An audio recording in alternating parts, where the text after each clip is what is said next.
Assalamu alaikum everyone, this is Fahad and you're watching your own favorite YouTube channel, Speak English with Fahad. Today is 8th of February 2021, and if you need any PDF, anything in PDF format for comparative exams, do contact with Mr. Ali, it's 0305 104 5009. सो आज की जो don editorials हैं उनमें सबसे पहले हम discuss करेंगे bonded labour को जो मजबूर करके काम करवाया जाता है, और उसके बाद पेट्रोलियम लीवी जो पेट्रोल के हवाले से हमारे ऊपर है, और तीसरा है जी कोर्स करेक्शन यानी जो रास्ता है जो सही करने जा रहा है कौन जी, यूनाइटेड स्टेट्स ऑफ अमेरिका जो बाइडन के रूल के अंदर या उसके जो रेन है उसके अंदर। सबसे पहले अगर देखें तो पिछले हफ्ते Islamabad high court chief justice Athar Minallah ने एक इंटेंशन दी है कि ये जो बॉन्डेज है ब्रिकलिन्स के ऊपर उसके हवाले से कि इसके साथ साथ इसमें कारपेट मेकिंग इंडस्ट्रीज़ भी शामिल हैं और कुछ एग्रीकल्चर भी है जो इस तरह के काम करते हैं। इस तरह के जो ट्रैप्स हैं ना वो काफ़ी ज़्यादा वर्कर्स को और उनकी फैमिली को अपने कर्ज के साइकिल में लेके आते हैं, और छोटे छोटे लोन दे के लेबर्स जो हैं उनको इंटरेस्ट अपॉन इंटरेस्ट उन पर लगाया जाता है, और ये जो लानत है ये फिर लंबी चली जाती है और कई आने वाली नस्लें जो हैं उनको फोर्स किया जाता है कि वो इस बर्डन के नीचे उनके काम करें। एक हियरिंग हुई जुवेनिल ब्रिकलेन वर्कर्स के हवाले से, और चीफ जस्टिस बिनाउल्ला ने बार बार इस बात को दोहराया कि कोई भी जो है वो ब्रिकलेन लेबरर्स को फोर्स नहीं कर सकता उनकी मर्ज़ी के ख़िलाफ़ कि वो काम करें, और उसके साथ साथ ये भी कहा कि कोई भी ऐसा बच्चा जो 16 ईयर्स से कम है उसको आप ये इलीगल है कि आप उसे एम्प्लॉय करें। और इसके साथ साथ एक रिपोर्ट सबमिट की गई हाई कोर्ट को, हाई कोर्ट को एक कमीशन के ज़रिए, जिसमें टास्क दिया गया था कि इस इशू में देखें कि वो क्या चीज़ है जो एक्सप्लॉयटेशन कर रही है लेबरर्स को और लैंड को और फैक्ट्री ओनर्स को, और मतलब क्या चीज़ है जो उन्हें मजबूर कर रही है उनकी ग़ुलामी के ऊपर, या उसके बाद ये देखा गया कि प्रैक्टिस जो है ये कम्प्लीटली तौर पे वायलेशन है बॉन्डेड लेबर सिस्टम की जो एबोलिशन एक्ट 1992 में पास किया गया। उसके बाद हमारे पास आता है जी पेट्रोलियम लेवी के हवाले से। पेट्रोलियम लेवी की अगर हम बात करें तो इसमें जब अपोजिशन में थे प्राइम मिनिस्टर इमरान खान साहब तो वो काफ़ी दफ़ा सेंश्योर करते थे, क्रिटिसाइज़ करते थे गवर्नमेंट को कि आप बहुत ज़्यादा बर्डन जो है कंज्यूमर्स के ऊपर डाल रहे हैं हैवी टैक्सेस के थ्रू पेट्रोलियम प्रोडक्ट्स में। पार्टी लीडरशिप ऑफन ये कहा करती थी कि ये कितना ख़तरनाक हो सकता है पेट्रोलियम लीवी का जो है रेवेन्यू जनरेट करने के लिए, टैक्स के शॉर्टफॉल को कम करने के लिए लोगों को बर्डनाइज करना। ताहम जब पीटीआई की गवर्नमेंट पावर में आई है तो काफ़ी लोगों ने ये सोचा था कि लीवी जो है रिलीफ प्रोवाइड करेगी कंज्यूमर्स को जो बेचारे स्ट्राइक हुए हुए एलिवेटेड प्राइस इन्फ्लेशन में। ताहम रेट्स जो हैं वो बहुत ज़्यादा बढ़ा दिए गए, जैसा प्लान था कि फ़िक्स करेंगे जी करप्ट गवर्नमेंट को या इनफिशिएंट टैक्स सिस्टम को, ये चीज़ें साइड पे रख दी गई और रेट्स जो है बहुत ज़्यादा इंक्रीज़ हुए। रेवेन्यू जो जनरेट किया गया इस गवर्नमेंट से पहले हाफ में इसके प्रेजेंट फिस्कल ईयर में पेट्रोलियम लेवी से, और उसकी जो प्राइसेस हैं वो 3.4 टाइम्स बढ़ी, यानी ₹275.3 बिलियन से और पर पहुंची हैं, और स्टार्ट में थी 81.9 बिलियन 2 साल पहले जब इनकी गवर्नमेंट आई थी, और ये तकरीबन डबल हो चुकी है ₹1.37.95 बिलियन जो ये लास्ट ईयर थी। ये जो कलेक्शन है इतने for a little over 61% of the budget projection है जो ऑफ ₹450 बिलियन है पूरे के पूरे फिस्कल का इनकी गवर्नमेंट के अंदर। सो that was the second thing. और जो तीसरा हमारे पास मेन है ये थोड़ा थोड़ा सा गुड है, थोड़ा सा बेटर इसलिए है क्योंकि देयर आर सम होप्स कि Joe Biden is gonna do something better for Muslim world. Course का मतलब रास्ता, करेक्शन का मतलब सही करना। A few weeks after taking office, चंद हफ्ते बाद ही जब उन्होंने ऑफिस संभाला है किसने जी, जो बाइडन ने, has made a welcome pronouncement, उन्होंने एक खुश आइंद किस्म की स्टेटमेंट जो है वो दी है। Where the brutal war in Yemen is concern, जहाँ पे ये जो जालमाना जंग है यमन के अंदर वो जारी है, यानी यमन के अंदर जो जालमाना जंग है उसके हवाले से अपना ऑफिस संभालने के चंद हफ्तों बाद जो बाइडन साहब ने एक खुश आइंद मैसेज दिया है। The US president has said, US president कह चुका है this war has to end, कि इस जंग को अब ख़त्म होना है, while observing that Washington was ending support for offensive operation. इस बात का जायज़ा लेते हुए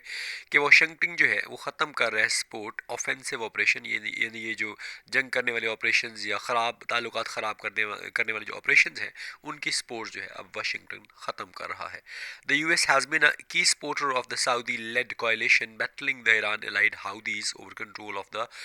uh, impro- uh, impoverished impoverished sorry impoverished Arab nation ever since Riyadh launched the war in 2015 in support of the Yemeni government after the Houthis took Sana'a. अच्छा, US अरब जो है जो यूनाइटेड स्टेट है ये की सपोर्ट रहा है Saudi lead इत्तेहाद का, जिसमें लड़ाई हुई ईरान एलाइड हाउदीज़ के साथ, ठीक है, और ओवर कंट्रोल ऑफ द जो नीडी अरब नेशन है उसके कंट्रोल के अंडर। और ये कब से है, जब से रियाद जो है उसने जंग लॉन्च की 2015 में, और किसकी सपोर्ट में, यमनी गवर्नमेंट की सपोर्ट में, तब जब हाउदीज़ जो है ये सना पे कब्जा कर चुके। सना बेसिकली यमन का एक सिटी है, और हाउदीज़ जो है ये 11 जनवरी 2021 को यूनाइटेड स्टेट ने इनको डेजिग्नेट किया है एज अ टेररिस्ट ऑर्गेनाइजेशन के तौर पे। अब इसमें अगर देखा जाए तो कह रहा है कि जी यूएस जो है वो की सपोर्ट रहा है सऊदी लेड इत्तेहाद की, जब उन्होंने बैटल किया ईरान लाइड हाउदीज़ के साथ, जिसमें उन्होंने अरब नेशन को कंट्रोल किया हुआ था। और ये तब से है जब से रियाद ने वॉर लॉन्च की 2015 में, और ये उन्होंने यमन की गवर्नमेंट की सपोर्ट में की, उस वक्त जब हाउदीज़ जो है वो सना पर कब्जा कर चुके थे। उसके बाद अगर देखें, In fact, if the Americans were to fully pull back their support for the Saudis, अगर Americans जो है वो completely तौर पे अपनी जो support है वो Saudis से खींचना चाहते, many feel this war described as a human catastrophe by the UN, तो काफ़ी ज़्यादा लोग इस जंग को ऐसे समझते कि जैसे कि ये इंसानों की तबाही है, और इसकी ज़िम्मेदारी कौन है जी, United Nations would be over very soon, और जबकि ये चीज़ जो है ये बहुत जल्द ख़त्म हो जाएगी। All sides involve in the conflict, जितनी भी इतराफ़ हैं इस झगड़े में शामिल हैं, हैव वेलकम्ड मिस्टर बाइडन्स डिसीजन, उन्होंने मिस्टर बाइडन का जो ये डिसीजन है, जो ये फैसला है, इसको वेलकम किया है। The Yemeni government has called for diplomatic efforts to resolve the crisis, और यमनी गवर्नमेंट ने इसको कहा है कि जो डिप्लोमेटिक एफर्ट्स हैं इनको जो है क्राइसिस को रिजॉल्व करना चाहिए। While the Houthis have said that real proof would come with an end to aggression and a lifting of the blockade, और हाउदीज़ जो हैं वो ये कह चुके हैं कि असल जो प्रूफ है वो आएगा जब ये एग्रेशन, ये झगड़ा ख़त्म होगा, और ये जो ब्लॉकेड उनके ऊपर जो रोकथाम दी गई है इसको हटा दिया जाएगा। ताहम indeed the US president's words will have to be backed by solid actions, US president Joe Biden साहब हैं उनके अल्फाज जो है ना, उनको उनके सॉलिड एक्शंस की सपोर्ट होनी चाहिए, वो उसके बैक पे होने चाहिए। His declared intention to reverse the terrorist tag to Houthis have been slapped by the Trump administration is a good first step. उन्होंने जो डिक्लेयर की है, अपनी जो इंटेंशन है कि वो चाहते हैं कि वो रिवर्स कर लेंगे ये टेररिस्ट टैग जो है जो हाउदीज़ के ऊपर लगाया गया, स्लैप किया गया ये ट्रंप की एडमिनिस्ट्रेशन के दौर में, ये पहला अच्छा कदम होगा। यानी उन्होंने कहा उनकी जो इंटेंशन है वो ये वाज़ह करती है कि वो टेररिस्ट टैग जो है हाउदीज़ के ऊपर उसको रिवर्स करना चाहते हैं, जो उनके ऊपर ट्रंप एडमिनिस्ट्रेशन में लगाया गया, और ये पहला अच्छा कदम है। मोर ओवर ताहम all sides must cease fire, हर जितनी भी साइड्स हैं जो लड़ाई में इस वक्त मुलविस हैं उनको सीज़ फायर करना चाहिए, and support the political process, और पोलिटिकल यानी ये जो सियासी प्रोसेस है इसको सपोर्ट करना चाहिए, इस बात की यकीन दहानी करवाने के लिए, to ensure all tribes and sects in Yemen are heard, कि जितने भी कबीले हैं और जितने भी फ़िरके हैं यमन में उन सबको सुना जा रहा है, आर हर्ड। बियॉन्ड यमन से हट के mister Biden can also review US policy in other parts of the Middle east,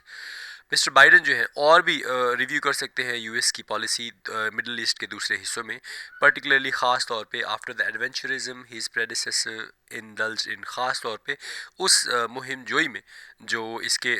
predecessors हैं, इसके जो इंसेस्टर्स हैं इसमें शामिल हो चुके हैं।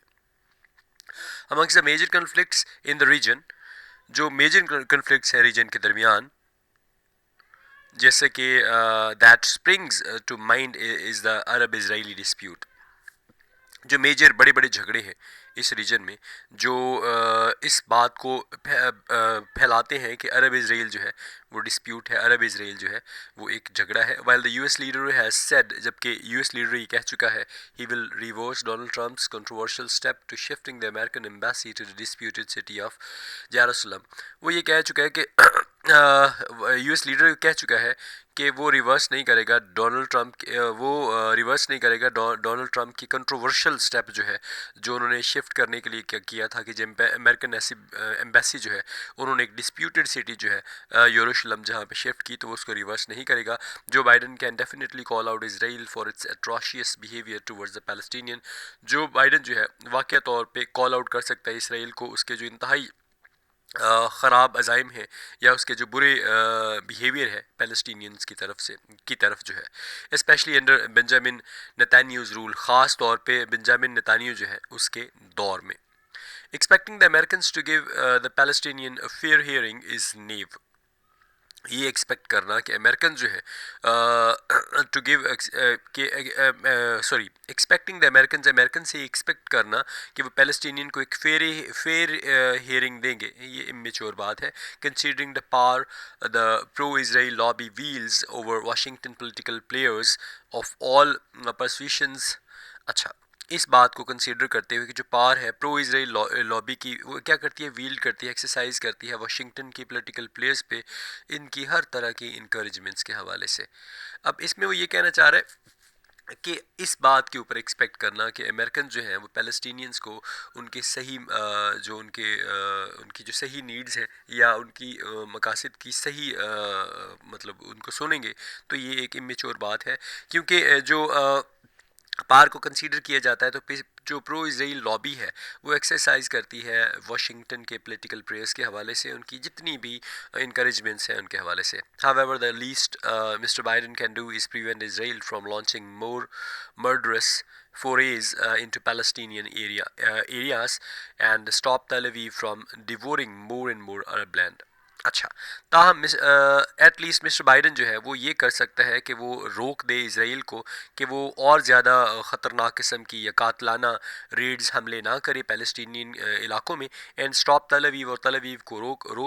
रोके from devouring more and more Arab land, कि वो और ज़्यादा से ज़्यादा ज़मीन जो है अपने कब्ज़े में ना ले। यानी अगर इस बात में देखा जाए तो सिर्फ